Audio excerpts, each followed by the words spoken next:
December is just not a good month for Canadian miners.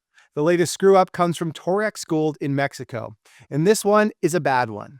National headline news bad. President of a country stepping in to manage the situation bad. National review of the entire mining industry bad. Let's dive in. The latest mining disaster began on Thursday, December 5th, when at 9:57 a.m., a 911 call was placed by Torex Gold employees working at the Limón Guajes underground mine, part of the large Morelos property. As per initial reports, the day before, part of the ventilation system of the underground mine had failed, leading to repairs being required. On Thursday morning, two employees from Torex's operation, including a fragmentation engineer and a ventilation supervisor, entered the mine. Some reports suggest that the two were there to make repairs, while others suggest that they were there to speak to other employees that were in fact making the repairs. Doesn't really matter. What is clear is that the two fainted due to carbon monoxide inhalation.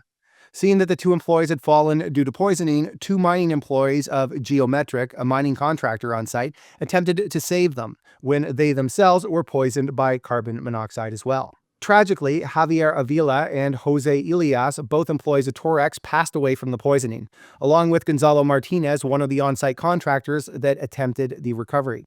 The other contractor, Emmanuel Rodriguez, was hospitalized but is said to now be at home after recovering fully. Separate reports suggest up to 6 others were also injured during the incident. However, this has not been confirmed. Both Torex and the Secretariat for Integrated Risk Management and Civil Protection reported that there were 3 deaths and 1 injury, although the latter acknowledged that workers on site suggested others showed signs of poisoning. Before the day ended, agents from the State Attorney General's office, the National Guard, and the Army were all on site to evaluate the incident, along with personnel from the State Secretariat's office. And Torex, to their credit, alerted shareholders to the incident on the same day that it occurred. Unfortunately for the company, however, the event made national headlines the next day. The event made national headlines in Mexico on December 6th. When Mexican President Claudia Sheinbaum addressed the incident at her morning press conference. Speaking to reporters, Sheinbaum indicated that she had demanded Labor Minister Merith Bolaños to increase inspections of mines across Mexico, while saying because it can't be that some standards are applied by Canadian companies here and other Canadian companies in Canada. In other words, the event at Torex have led to a review of the entire mining industry within Mexico.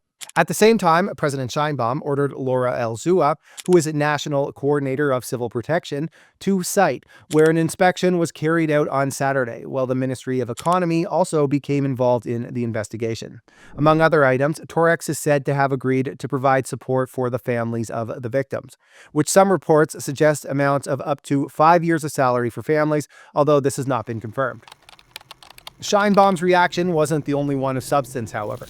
Robert Hernandez Mojica, a union leader for Section 17 of the Taxco miners, held a press conference where he declared that Torex is deceiving the state government and that no periodic inspections are conducted and that the Ministry of Labor does not have enough employees to supervise them. He then called for huge fines, which could even lead to the closure of the mine, and for the governor to investigate the mine, even though that's not her responsibility.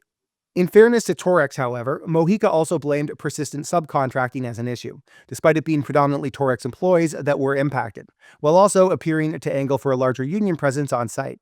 Mojica's union is also not associated with the mine, and claims employees on site were interested in joining the National Union of Mining, to which Section 17 belongs.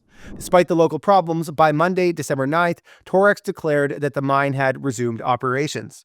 After sending condolences to the deceased, CEO Jody Kazinko made the following statement. Following a 24-hour stand-down, operations at ELG Underground have resumed, as have underground development and construction activities at Media Luna. Full year 2024 production guidance at the Media Luna project schedule have not been impacted. Torex added that initial assessments on the accident had been completed, and regulator-led investigations would continue with Torex's full cooperation. Hours later, they were presented with a notice from the Director General of Mines to suspend operations across the entire Morelos property until instructed otherwise. As it currently stands, Torex is a single asset producer, with all production within its portfolio coming from the El Limón Guajes underground mine at the Morelos property. But they are by no means a small operation. In 2023, the complex was the #1 gold producer in the country, with production of 454,000 ounces of gold.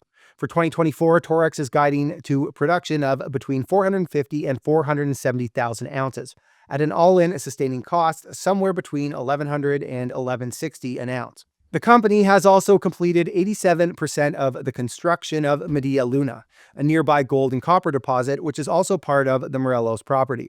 The deposit is expected to support an extension of the mine life through 2034, with an average annual production to stay near the 422,000 ounce mark. On a combined basis, the Morelos property boasts 5.6 million ounces of reserves at an average grade of 4 grams per ton gold, plus an additional 10 million ounces of gold across the measured, indicated, and inferred resource category. In other words, it's not a small asset by any means. But it's also been a major source of headache for Torex. Back in 2017, two brothers were killed during a strike when two rival unions were attempting to get control of the mine. 3 years later, a mining leader associated with the 2017 work stoppage was killed, which relatives blamed the company for.